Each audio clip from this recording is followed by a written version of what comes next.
CJ റോയിയുടെ മരണത്തിൽ ഈ കുടുംബം പല ആരോപണങ്ങളും ഉന്നയിക്കുന്നത് ഈ അന്വേഷണ ഏജൻസികളുടെ ഭാഗത്തുള്ള സമ്മർദ്ദമൊക്കെ കുടുംബം പറയുന്നുണ്ട്. സ്വാഭാവികമായും അങ്ങനെ ഒരു ആക്ഷേപം ഉന്നയിക്കാൻ സാധിക്കുന്ന നിലയിലാണ് കാര്യങ്ങൾ പരിശോധിക്കുമ്പോൾ നമുക്ക് എത്തിച്ചേരാനാകുക. റെയ്ഡ് നടന്നുകൊണ്ടിരിക്കുന്നതിൻ്റെ ഇടയിൽ എന്താണ് കാര്യം നമുക്ക് അറിയുന്നതല്ല. പക്ഷേ കേരളത്തിലെയും കർണാടകത്തിലെയും തമിഴ്നാട്ടിലെയും ലോകത്തിൻ്റെ വിവിധ മേഖലയിലുള്ള ഒരു വലിയ വ്യവസായ ശൃംഖല അത് കൈകാര്യം ചെയ്യുന്നതിൻ്റെ ഉടമ സ്വയം വെടിവെച്ച് മരണപ്പെടുന്നു എന്നുള്ളത് ഈ റെയ്ഡിൻ്റെ പശ്ചാത്തലം വെച്ചുകൊണ്ടാണ് കുടുംബാംഗങ്ങളും സഹോദരനുമെല്ലാം ഇപ്പോൾ ശക്തിയായ ആക്ഷേപം ഉന്നയിച്ചിട്ടുള്ളത്.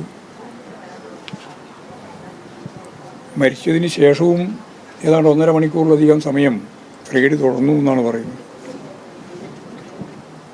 മനുഷ്യത്വപരമായ ഒരു നിലപാട് സ്വീകരിക്കുന്നതിന് എന്തേ കേന്ദ്ര ഏജൻസികൾക്കാവുന്നില്ല എന്ന കാര്യമാണ് അതുമായിട്ട് ബന്ധപ്പെട്ട് നമുക്ക് പറയാനാവുക.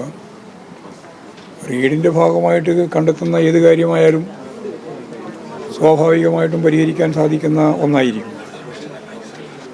പിന്നെ ഇത്തരത്തിലുള്ള ഒരു അവസ്ഥ എന്തുകൊണ്ടാണ് ഉണ്ടായത് എന്നുള്ളതിൻ്റെ പരിശോധന ഫലപ്രദമായിട്ട് നടത്തുക തന്നെ വേണം എന്നാണ് എനിക്കത് സംബന്ധിച്ച് പറയാനുള്ളത്. അന്വേഷണം നടത്തണം. അപ്പോഴാണ് ഇതിൻ്റെ എല്ലാം കാര്യങ്ങൾ പുറത്തു വരിക. ഏതായാലും വളരെ പ്രധാനപ്പെട്ട മലയാളിയായ നമുക്ക് കേരളക്കാർക്ക് നല്ല പരിചയമുള്ള ഒരു വ്യവസായ ഗ്രൂപ്പിൻ്റെ പ്രമുഖ വക്താവാണ് നമുക്ക് നഷ്ടപ്പെട്ടിട്ടുള്ളത്. അത് ഈ പശ്ചാത്തലത്തിലാണെന്ന് പറയുമ്പോൾ കുടുംബാംഗങ്ങൾ, സഹോദരൻ ഉൾപ്പെടെയുള്ളവർ അതിശക്തിയായ രീതിയിലുള്ള പ്രതിഷേധം രേഖപ്പെടുത്തിയിട്ടുണ്ട്. പരിശോധിക്കട്ടെ എന്നാണ് ആ സംബന്ധിച്ച് പറയാൻ. അങ്ങനെ